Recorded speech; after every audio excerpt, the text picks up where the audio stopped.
जैसे डॉक्टर और डाकू हमको दोनों बराबर ही लगते हैं। नहीं, बुरा नहीं मानना कोई डॉक्टर यहाँ बैठे हो, नाराज नहीं हो जाना। आइडिया लगा रहे, आइडिया। जैसे हमको दोनों बराबर लगते हैं, डॉक्टर डाकू बराबर। क्यों? डॉक्टर के नाम के नीचे लिखा होता है विख्यात और डाकू के नीचे कुख्यात, एक जैसे अक्षर लिखे होते हैं। अरे और देखना, दोनों आदमी पर इनाम है। डॉक्टर को इनाम दिया जाता है और डाकू पर इनाम घोषित किया जाता है। अच्छा, चीर फाड़ दोनों करते हैं, छुरी दोनों चलाते हैं, रक्त दोनों गिराते हैं।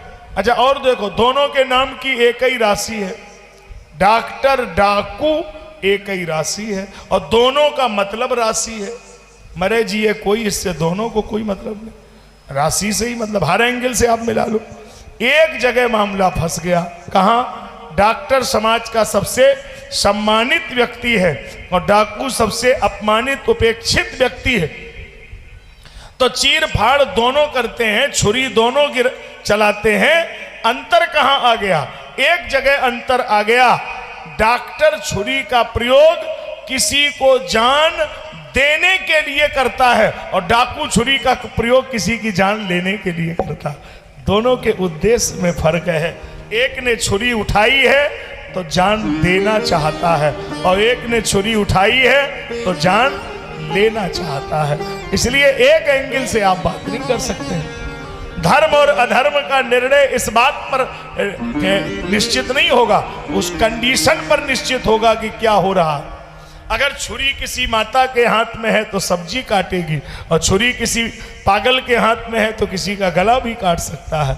अगर माचिस किसी गृहिणी के हाथ में है तो सिलेंडर को जलाएगी, चूल्हा जलाएगी, और वही माचिस किसी पागल के हाथ में हो तो किसी का घर भी जला देगा ना। तो आप प्रयोग गलत कर रहे हैं, इसमें माचिस का दोष नहीं है, प्रयोग में गलती हो रही है भाई, ये ध्यान देना पड़ेगा। अब तो समझ में आ रही ना बात। उल्टा से हमने सीधा कर दिया, अब क्या दिक्कत है? सीधा हो गया है, फिर उल्टा कर दे। अरे राम नाम सत्य है, बोलना चाहिए। ब्रह्म सत्यम जगत मिथ्या, वेद कह रहा है, आप बोला करो, दिन भर बोला करो राम राम सत्य, बड़ी अच्छी बात है। इसमें क्या वेद कह रहा है? अच्छा, किसी के लड़के की बारात जा रही हो, सोई तुम बोल देना, सोई तुम्हें समझ में आ जाएगा।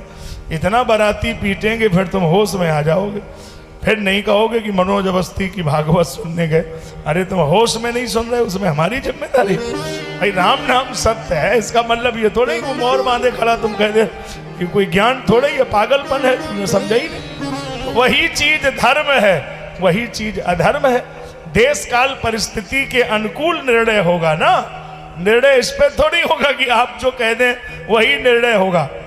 यही 17 मई 2024 अगर कथा फिरोजाबाद में होगी, कथा अगर उत्तर भारत में होगी, तो हम यही कहेंगे यजमान को सुबह 5 बजे स्नान करना है, पूजन करना है, ये बात बिल्कुल मान्य होगी। और 17 मई को अगर ये कथा शिमला में होगी तो जजमान को हम जरूर बोलेंगे कि भाई साहब जब धूप निकले तो ही नहाना है, नहीं तो हल्के से नहा लो। अगर उस समय हमने बोल दिया कि शिमला में तो -डिग्री पारा होगा तो जजमान ही निपट जाएगा, हो गई भगवत।